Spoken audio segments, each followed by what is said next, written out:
말씀의 역설 두 번째 시간이고요. 민수기는 이렇게 이번 시간과 다음 시간까지 해서 아마 마무리가 되지 않을까 싶습니다.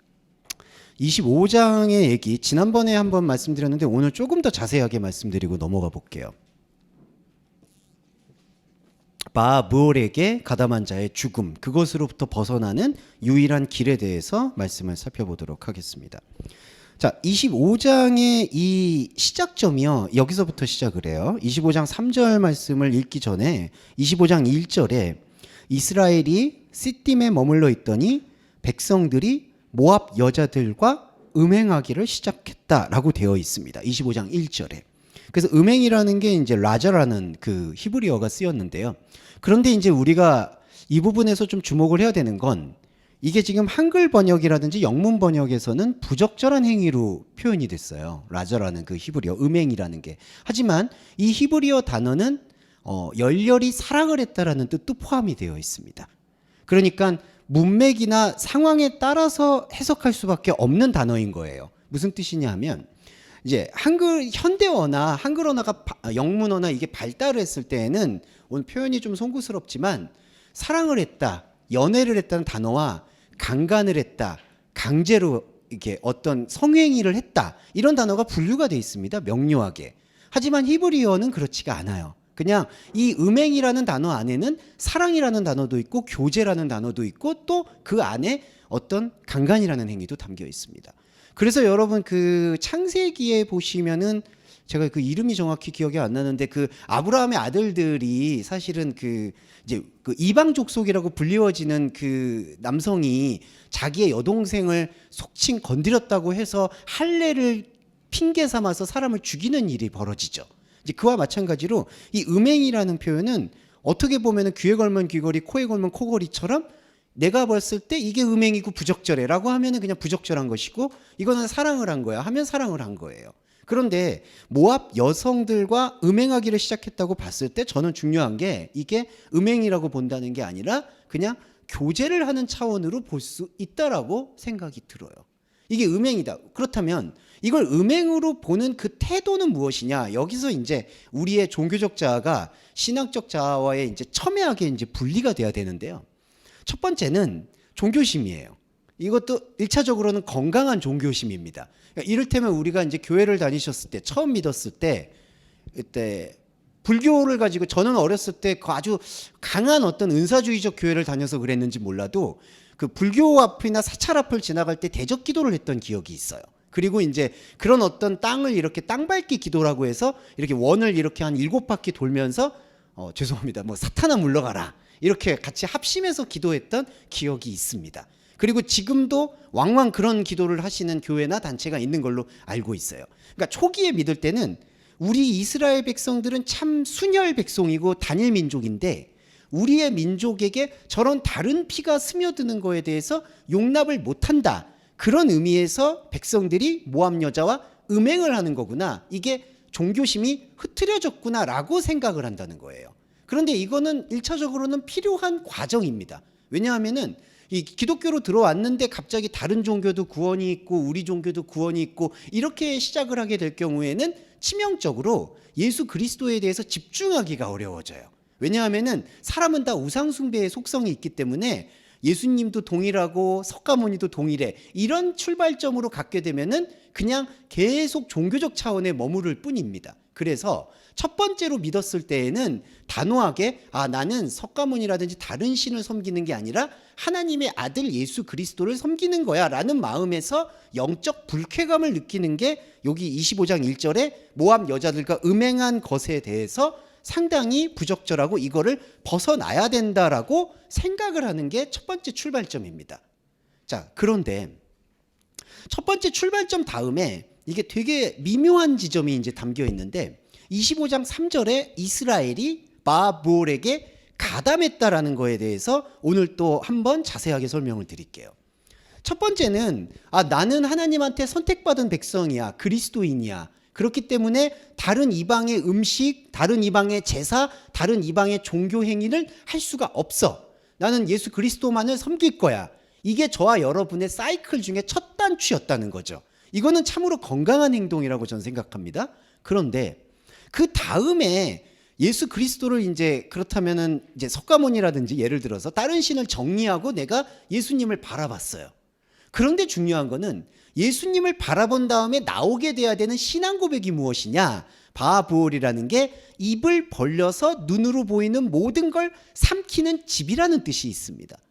그런데 이 집이 예수 그리스도를 만났을 때 어떤 신앙 고백이 나오냐 하면은 내가 예수를 내가 생각하는 입을 벌린 욕망으로 집으로 나의 집으로 끌어당기고 있었구나라는 걸 유일하다라고 내가 믿고 있는 예수님을 만났을 때 고백이 나와야 된다는 거예요.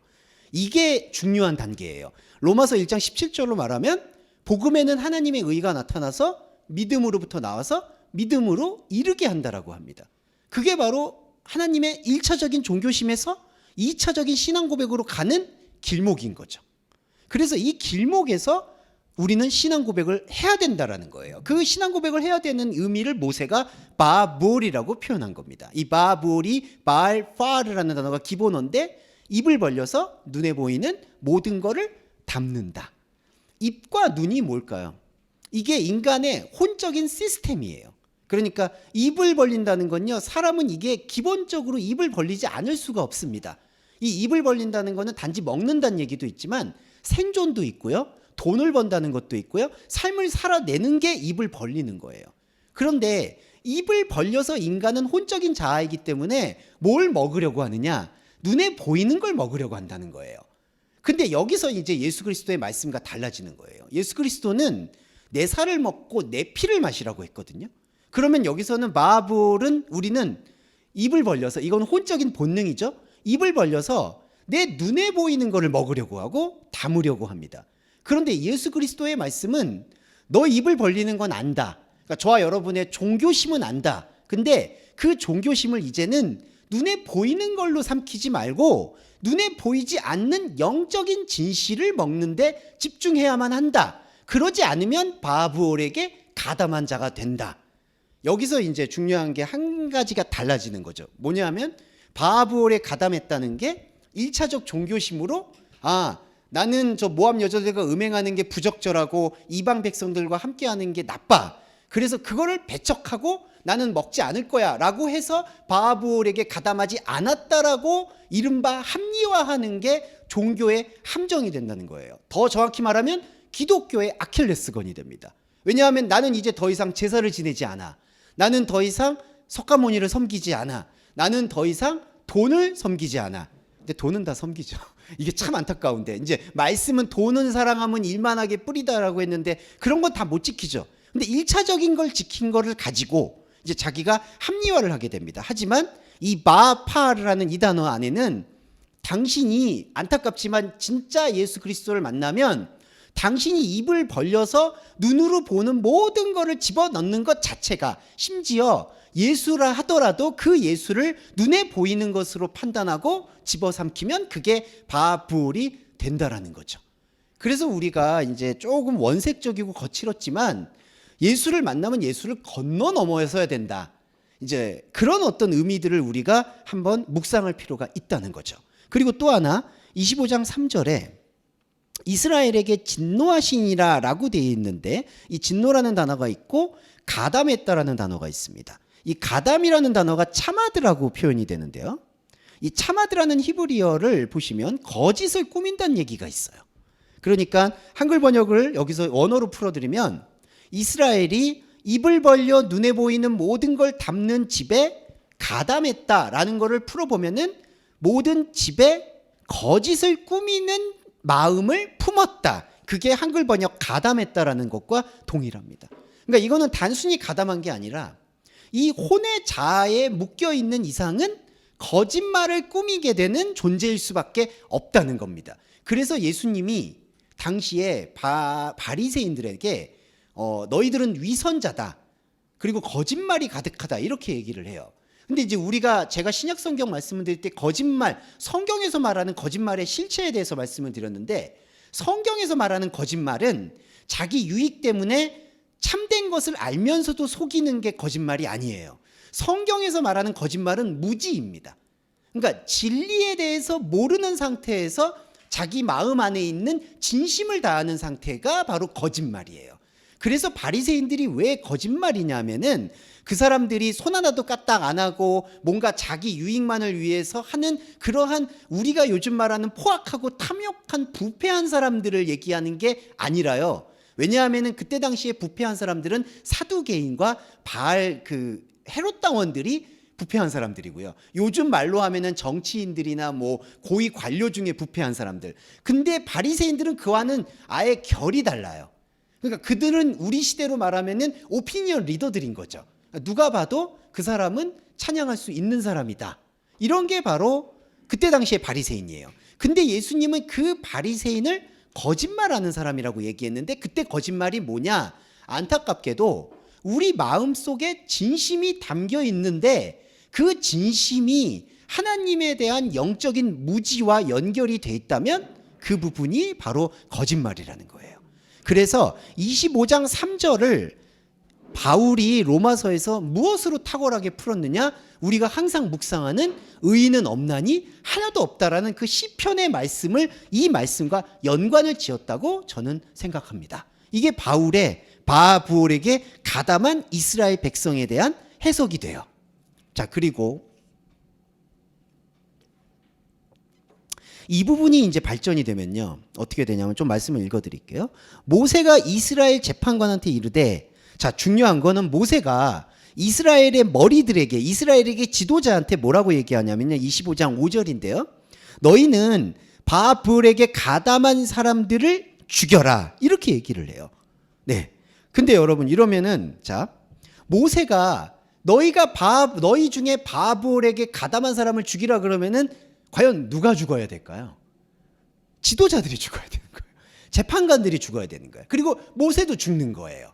그러면 여기서 모세가 말한 이 뜻이 뭘까요? 바불에게 가담한 사람은 다 죽여라. 이게 여러분 산상수훈 보시면 너의 눈이 범죄케 하고는 찍어내버려라. 너의 손이 범죄케 하면 찍어내버려라. 이게 이 손과 눈의 자범죄를 얘기하는 게 아니라 안타깝지만 예수 그리스도의 말씀을 비춤을 받았을 때 너의 눈과 손은, 너의 혼적인 현상은 찍어내버리실 수밖에 없는 것이라는 걸 고백하라는 뜻이에요.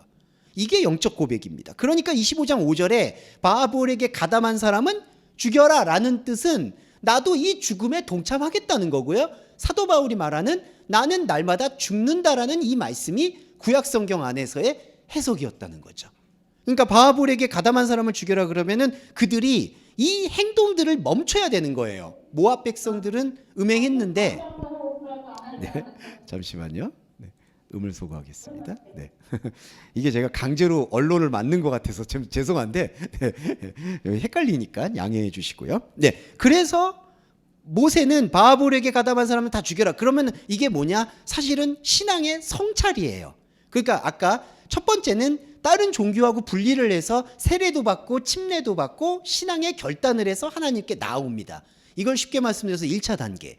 근데 2차 단계는 참 안타깝지만 그렇게 해서 나와왔는데 내가 예수 그리스도를 유일신으로 섬기고 있는데 예수님은 나한테 그걸 얘기하는 거예요. 너는 나를 유일신으로 섬기는 그 자체를 지워야 된다라고 얘기해요. 이게 무슨 뜻일까요? 그러면 다시 옛날로 돌아가라는 얘기가 그게 아니라 처음에 유일신이라는 생각은 비교급이었다는 거죠.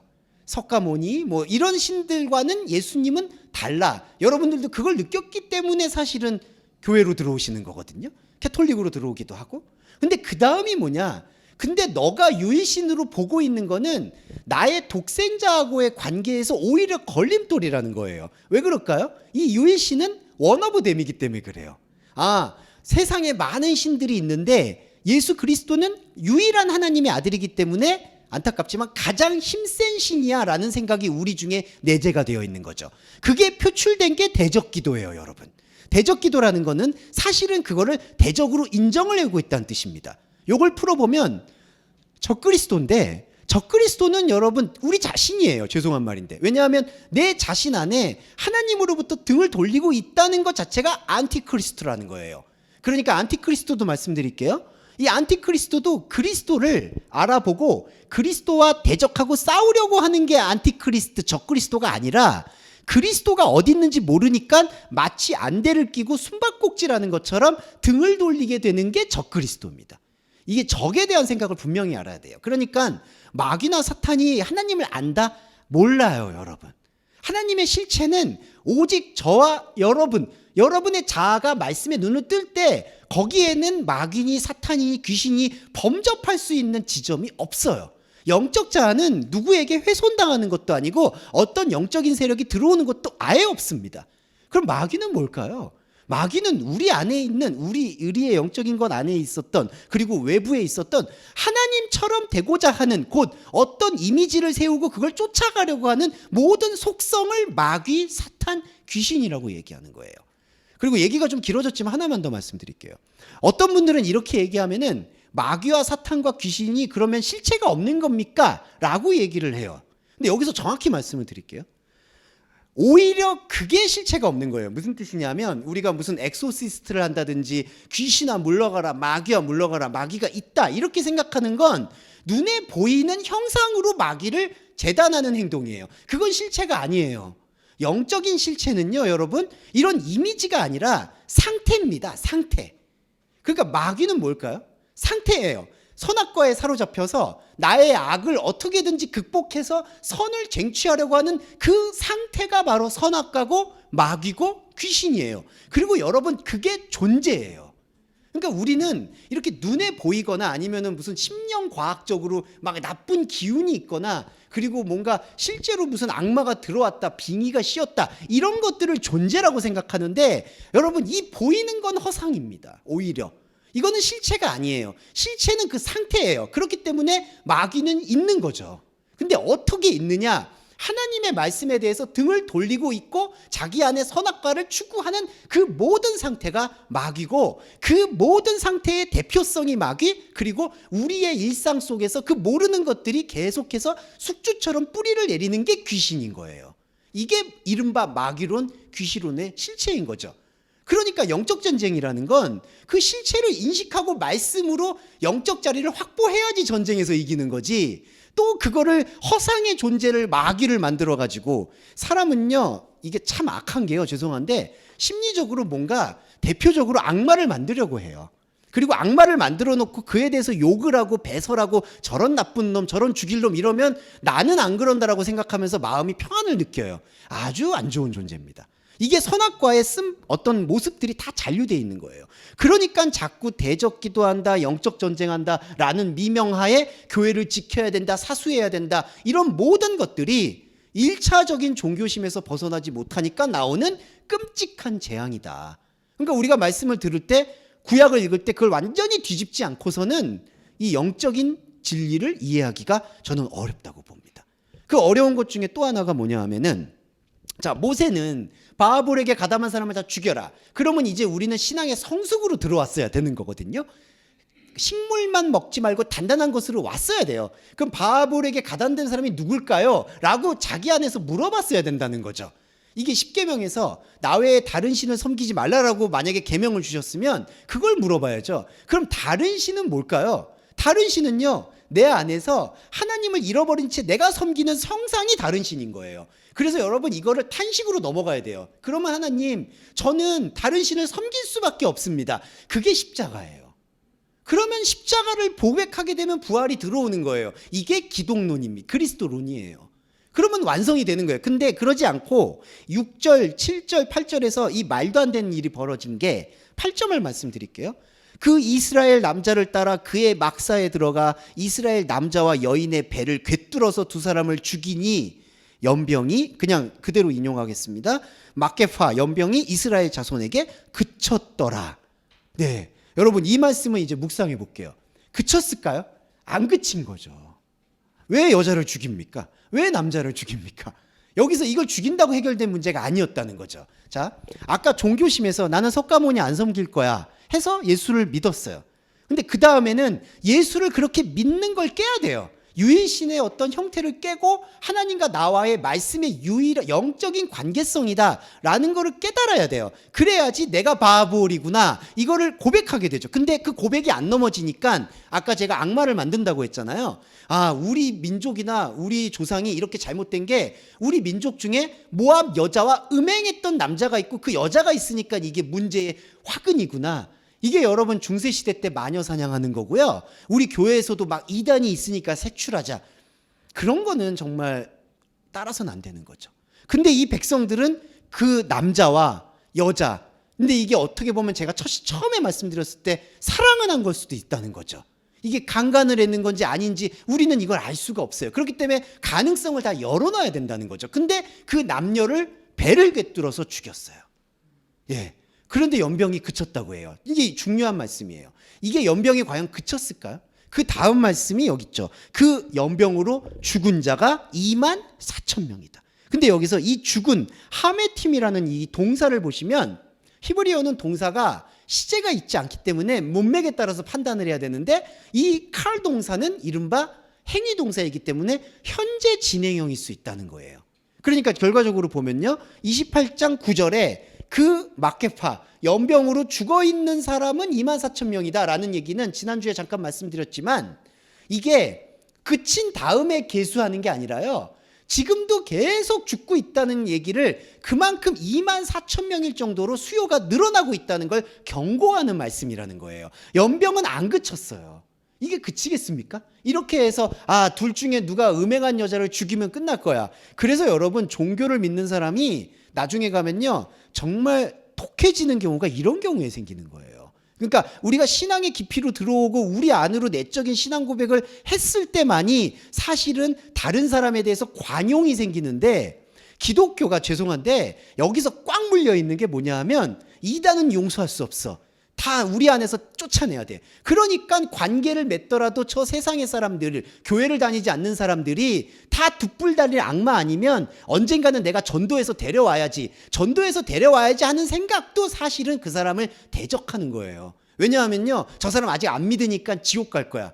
근데 여러분, 그분이 지옥을 가든 말든 이건 진짜 중요한 게 그거는 하나님 말씀의 관심사가 아니에요. 우리 안에서 하나님이 함께 하는 걸 키워나가는 게 정말 중요한 거죠. 근데 그렇지 않게 될 경우에 나는 믿어서 선택받았고 저 사람들은 믿지 않았으니까 끌고 들어와야 돼라는 게 갑자기 어느 순간 처음에는 얼굴에 인자와 화평이 있지만 마음속에서 이게 다 토해내버려요. 네. 그 여러분 경험해 보셨을 거예요. 이 종교가요, 신앙으로 그리스도의 본질로 들어오지 않으면은 어느 순간에는 나는 인자하고 자비롭다라고 계속해서 온유하다라고 얘기하지만 마음속에는 이게 꽉 차 있습니다. 단지 그게 사람의 성품에 따라서 드러나는 사람이 있고 드러나지 않는 사람이 있을 뿐이에요. 그러니까 그 악순환을 우리 그리스도인은 완전하게 벗어나야 됩니다. 이 벗어나야 되는 게 25장 11절이에요. 요거 말씀을 드리고 쉬는 시간을 가져보겠습니다. 25장 11절에 제사장 아론의 손자 엘르아살의 아들 비느하스가, 자 여기서 이제 요거 뭐예요? 25장 10절에 여호와가 모세한테 말씀해서 내 질투심 칸나로 질투하여 칸나하여 이스라엘 자손 안에서의 해마를 돌이키게 되었다. 자 요거 좀 해석을 드릴게요. 자 엘르아살의 아들 비느하스는 어떤 사람이냐면은 우리의 혼적자를 대표하는 사람이에요. 그래서 모압 여자와 음행한 남자를 죽여서 자기가 스스로 연병을 그쳤다라고 자위하고 합리화하는 사람이에요. 그러니까 우리 안에 죄송한 말인데 작정 기도한 사람이죠. 우리 안에 어떤 문제가 있는데 내가 이 문제를 해결하기 위해서 뭐 작정 기도를 하든지 작정 헌금을 하든지 이제 이거를 결심한 자가 죄송한데 비느하스라고 보시면 돼요. 근데 이 비느하스한테 하나님께서 들려주는 모세를 통해서 들려주는 말씀이 뭐냐면 내 질투심으로 질투했다라고 해요. 요거 좀 말씀을 드릴게요. 자, 첫 번째 질투심은 뭐냐면요. 하나님을 알고자 하는 내 마음입니다. 우리의 마음.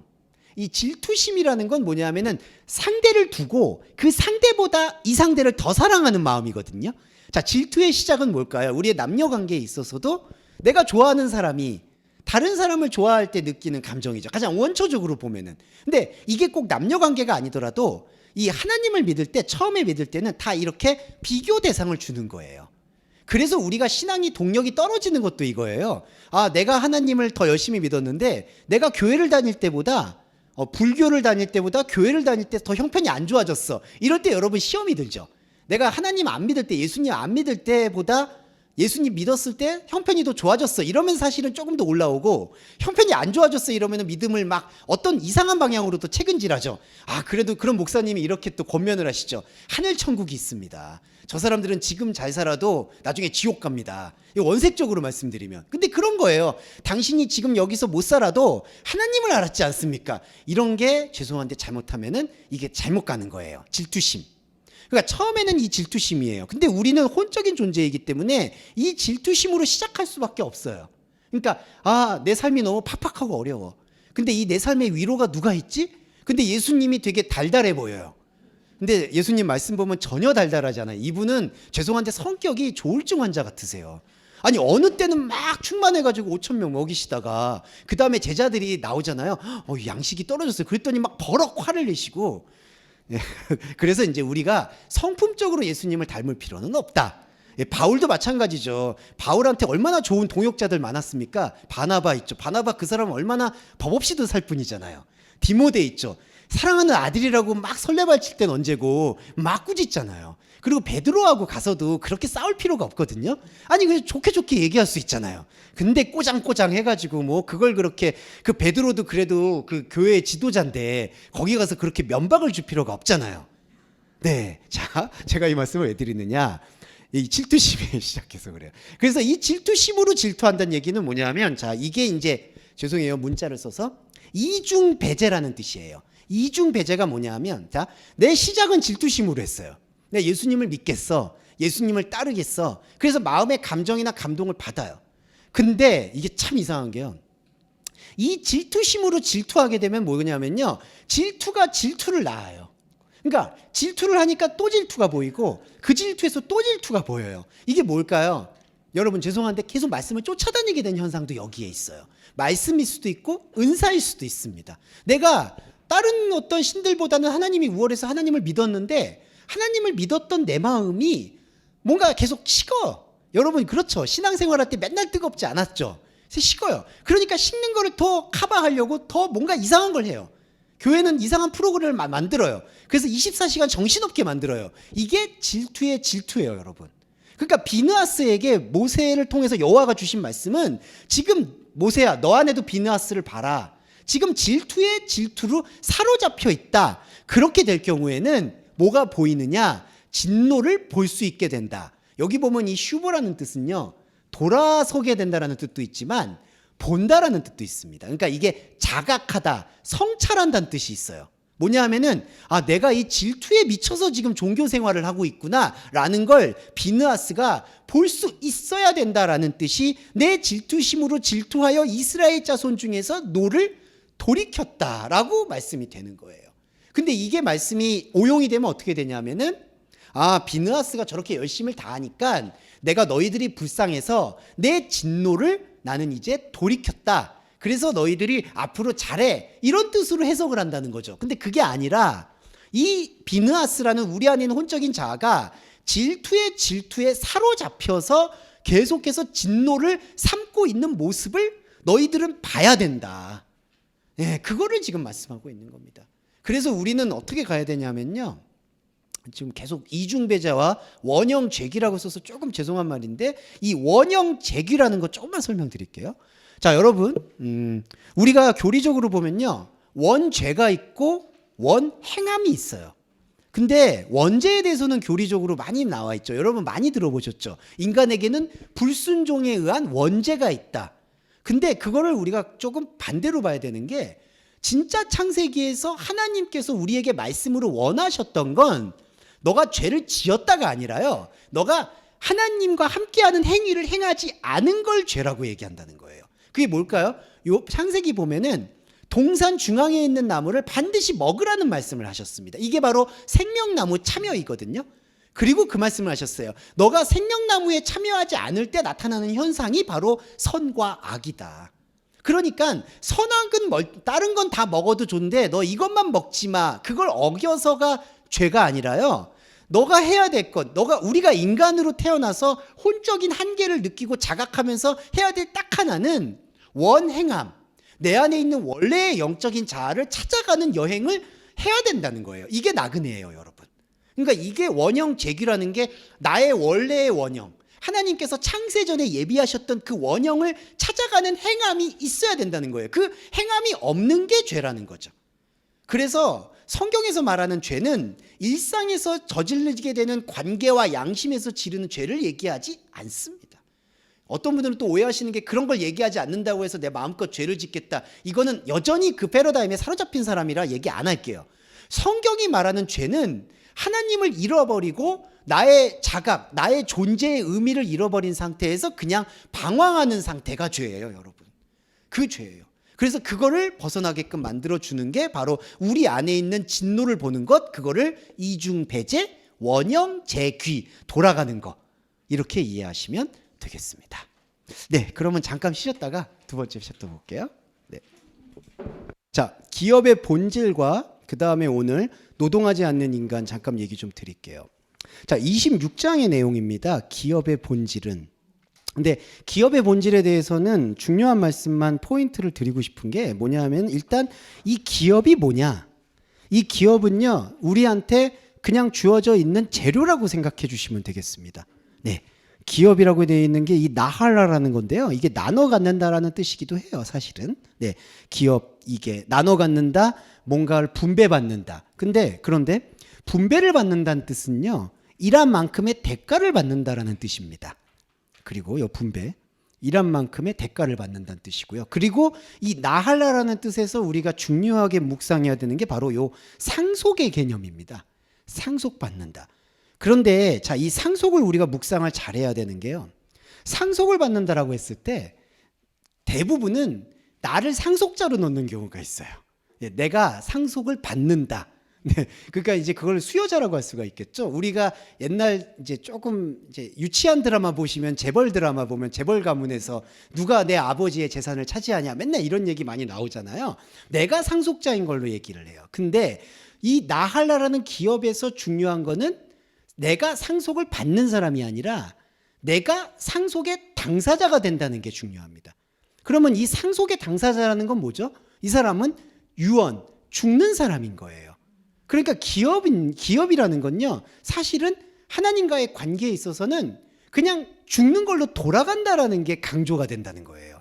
그래서 우리가 신약 성경에서도 뭐 상속한다, 믿음을 유언한다, 이런 표현들이 많이 나오는 거는 이걸 믿음을 내려다 준다, 뭔가 어떤 것들을 상속해 준다, 유언을 남겨준다, 이런 게 내가 그걸 받는 당사자가 강조되는 게 아니라 내가 그 당사자, 상속을 받는 당사자가 아닌 상속의 주인이 된다는 거죠. 주체.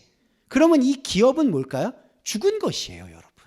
왜냐하면은 여러분 다 그렇죠. 여러분들이 지금 다 지금 부유하시지만 앞으로도 부유하실 거고, 근데 여러분들이 만약에 자녀가 있다든지 자녀가 아니면 형제한테 나눠주면은, 저는 성격이 못돼서 그런지 아니 내가 누리질 못하는데 그걸 나눠주면 그게 무슨 소용이 있을까라는 생각을 간혹 해요.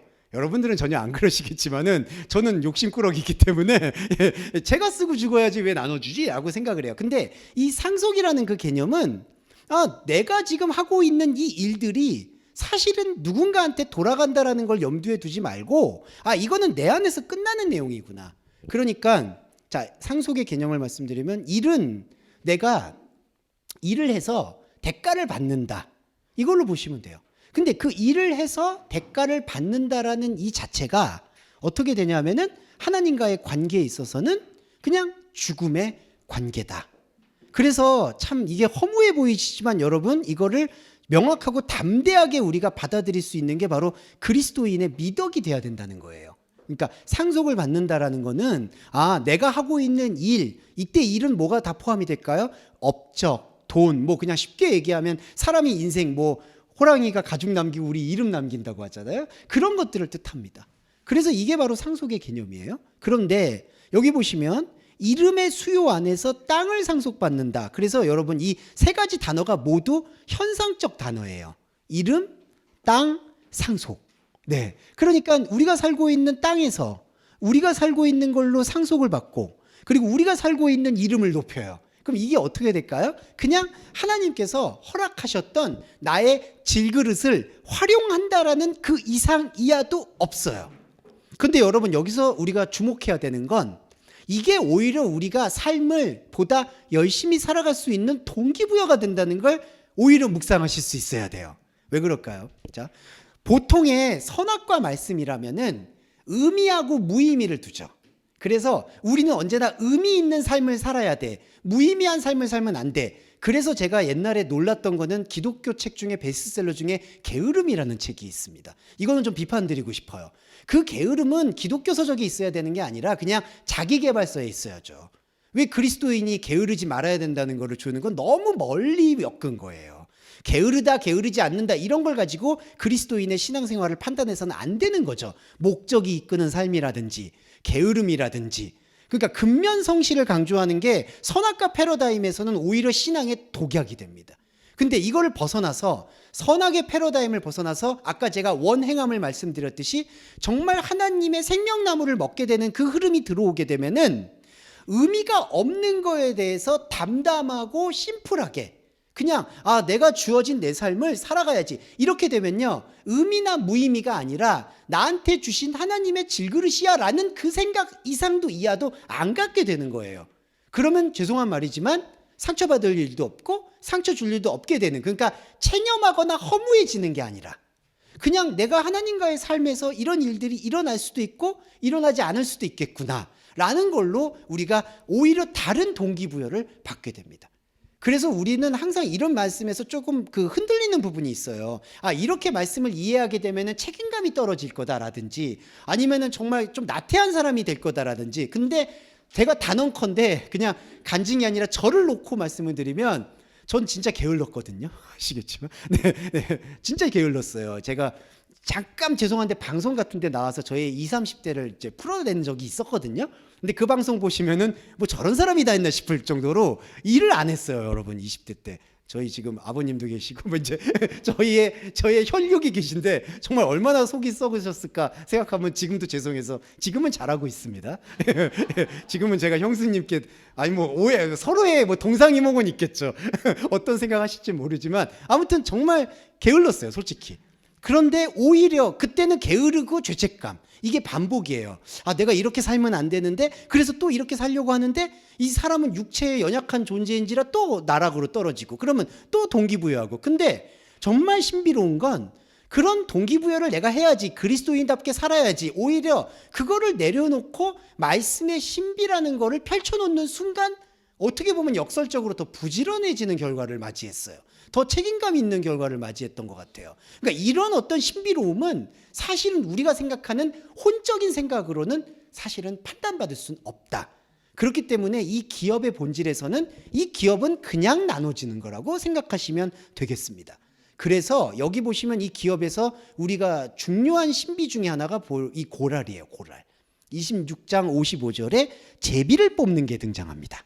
그래서 이제 이 제비 뽑는 게 되게 우리가 이 교회나 교단 총회할 때 되게 신비로운 방법이다라고 해서 옛날에 무슨 총회장님을 뽑는다든지 할 때 이런 제비를 뽑는 이런 일들이 있었는데 제가 옛날에 그 기독교 언론사에 이제 기획위원으로 있을 때 참 웃지 못할 일 하나만 말씀드리면 이 제비를 뽑는 거를 이렇게 협잡을 해가지고 먼저 정말 죄송해요. 정말 제가 직접 목격한 거 좀 말씀을 드리고 싶은데 총회가 있었는데요. 이 총회에서 총회장을 뽑는데 다 10장이 파란색이고 저 지금도 기억나요. 하나가 빨간색이라는 거예요. 그래서 이렇게 헌금통에다가 이렇게 처음 뽑는 사람이 만약에 빨간색 나온다 그러면 당선. 이렇게 했어요. 근데 그 빨간 통 들고 있는 장로님과 목사님이 서로 짜서 다 빨간 걸로 만들고 그분이 제일 처음 뽑은 거예요. 그래서 빨간색 나왔다. 그래서 나중에 그 기자가 그거를 이렇게 털어서 사진을 찍어서 기사를 냈는데 이거는 다 빨갱이의 음해다. 그 빨간색이니까 죄송해요. 그 중에 저도 이제 죄송해요. 옛날 원색적 표현으로 빨갱이라 오해를 받았었습니다. 네.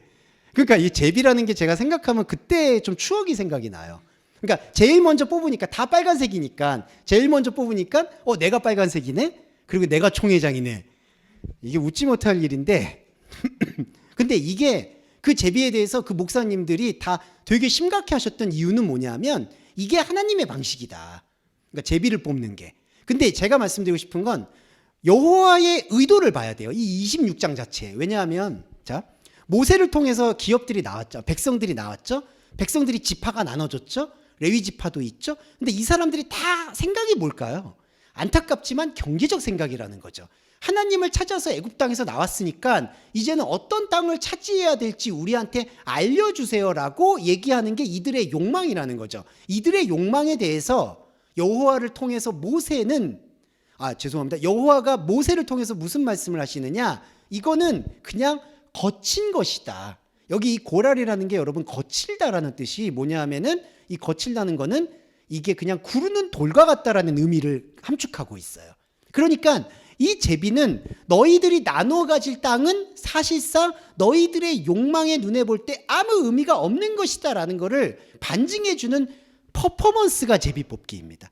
그래서 이 제비뽑기는 아무 의미가 없는 기업이라는 거에 대한 말씀을 새기는 작업이에요.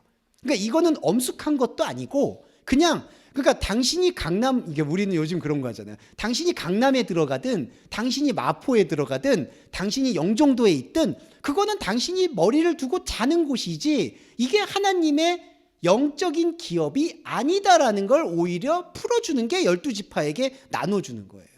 네, 이 부분이 바로 말씀의 기업의 본질입니다. 그리고 이제 이거는 오늘 조금만 요거 설명드리고 노동하지 않는 인간을 다음 주에 설명드릴지도 모르겠는데 요것만 좀 집중해서 설명드릴게요. 이게 왜 그러냐면요. 자, 이 8절과 9절과 10절이 이게 보면은 성경을 되게 민주적이다 아니면은 옛날부터 깨어있다 이렇게 해석하시는 분들이 있어요. 만약에 아들이 없으면 딸한테, 딸이 없으면 형제한테 나눠준다.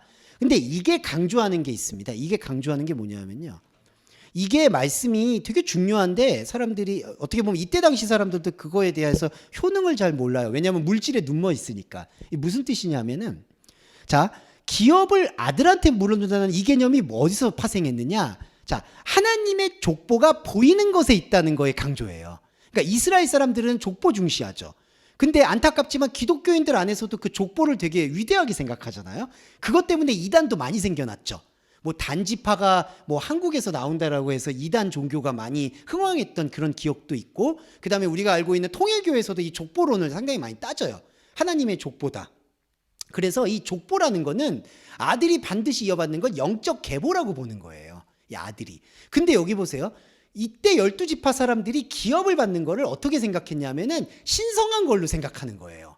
아, 하나님이 나를 애굽에서 나오게 하셨고 이 신성한 땅을 주셨다. 그러니까 여기다가 종교적인 의미를 부여한다는 거죠. 마치 죄송한데 오늘날 교회가 이거는 하나님께서 주신 건물이야 라고 생각하는 것처럼 그냥 일반 사람들처럼 그냥 돈을 벌고 기업이고 죽으면 내려놓으면 되는데 이거를 달란트로 생각하고 하나님께 영광을 돌릴 거야 라고 생각하는 게 이 지파 사람들, 이스라엘 지파 사람들의 생각이고, 이 사람들의 생각에서 제일 중요한 거는 이거는 반드시 족보를 통해서 연결이 돼요. 눈에 보이는 족보를 통해서 연결이 돼야 되기 때문에 아들이 물려받아야 된다는 생각이 아주 강했다는 거죠. 그런데 이거를 그냥 흩은 거예요. 이 무슨 뜻이냐면 이거는 여성을 높이거나 이런 게 사실은 아니라요. 아들이 안 받으면 딸이 받고 딸이 안 받으면 형제가 받고 형제가 안 받으면 그 형제가 받으면 된다. 이 얘기는 결국 이 기업은 하나님께 영광 돌리는 기업이 아니다라는 얘기에 대한 입증이라는 겁니다. 제비 뽑는 것과 아들이 안 받으면 딸이 받아. 이 얘기는 딸이 받아도 된다라는 남존여비나 그런 사상을 깨우치는 게 아니라 이 기업은 하나님이 주시는 기업이 아니다. 이거를 강조한다는 거죠.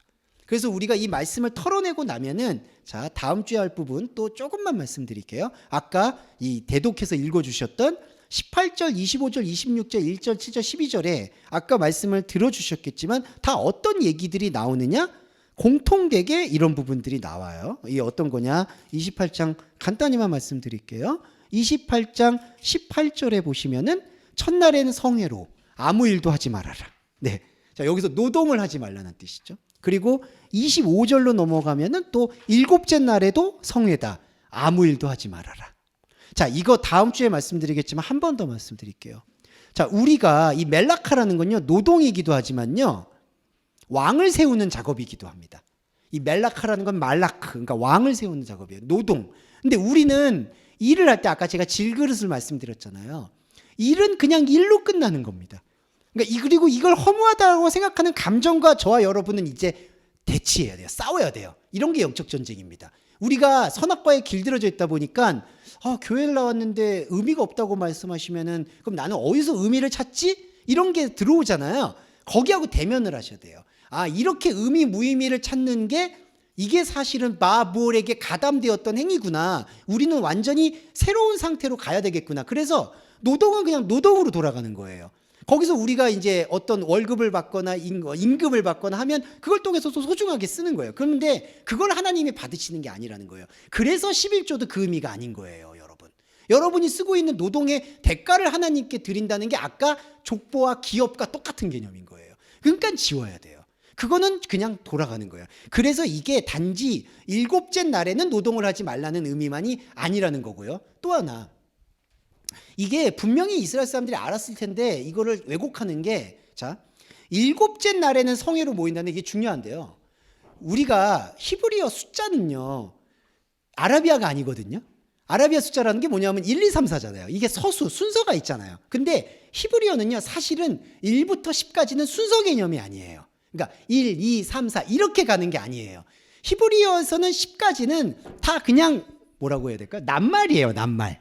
그러니까 1은 하나, 2은 뭐 쌍수, 3은 하나님의 완전, 4는 세상, 5는 계명, 6은 인간의 욕망, 7은 멈춤, 8은 또 다른 시작, 9는 애매함, 10은 인간의 기업. 이런 의미예요. 이게 러프하게 보면은. 그러니까 이거는요, 일곱째 날에 성회를 하지 말라는 뜻은요, 여섯째 날까지 일했으니까 쉬어라라는 거는 아라비아 숫자 개념이라는 거예요. 그러니까 6일 일했으니까 하루 쉬어. 이건 그냥 인간이 일했으니까 쉬는 개념인 거고, 원래 하나님께서 주시는 말씀은, 자, 1에서부터 열이 있는데 7을 봐봐. 7은 멈춤이야. 멈춤에 대해서 묵상할 수 있는 게 너의 삶의 존재의 의미야 라는 걸 말씀해 주신다는 거예요. 그러니까 우리는 어떤 의미에서는 1년 365일이 바로 이 성회라는 거죠. 우리 교회에서 많이 들어보셨죠? 1년 365일이 성회다. 근데 이 성회가 무슨 뜻일까요? 우리의 노동과 무관하게 움직이고 있는 영적인, 죄송합니다, 로커스, 그 궤적을 이제는 희미했던 것을 선명하게 바라보는 그 과정이라는 거예요. 여러분, 이게 우리 안에서 만약에 철길이 안 보이면 거기로 못 가겠죠, 기차가. 하지만 철길이 보이잖아요. 궤적이 보이고 이게 예측이 되면요, 그러면 거기로 안 갈 이유가 없습니다. 이게 바로 노동하지 말라는 뜻의 핵심이다. 그러니까 이거는 여섯째 날은 이렇게 제사 지내고 일곱째 날은 노동하지 말아라, 이게 아니라 일곱이라는 숫자를 너의 마음 안에 품고 영적인 자아를 계속해서 선명하게 만들어 가라, 이 뜻이 여기에 담겨 있는 거고요. 이 7절의 내용은 다음 주에 잠깐 다시 설명을 드리도록 할게요. 너희의 혼을 고난당하게 해라. 그래서 일을 하지 말아라. 이 상관관계를 또 말씀을 같이 나누면 말씀의 역설인 민수기가 마무리가 될 것 같습니다. 자, 그래서 오늘 말씀은 여러분 정리를 간단히 해드리면, 바알볼은 우리의 종교심이 오히려 바알볼일 수 있다. 그리고 연병, 막개파, 재앙은 끝나지 않았다. 예.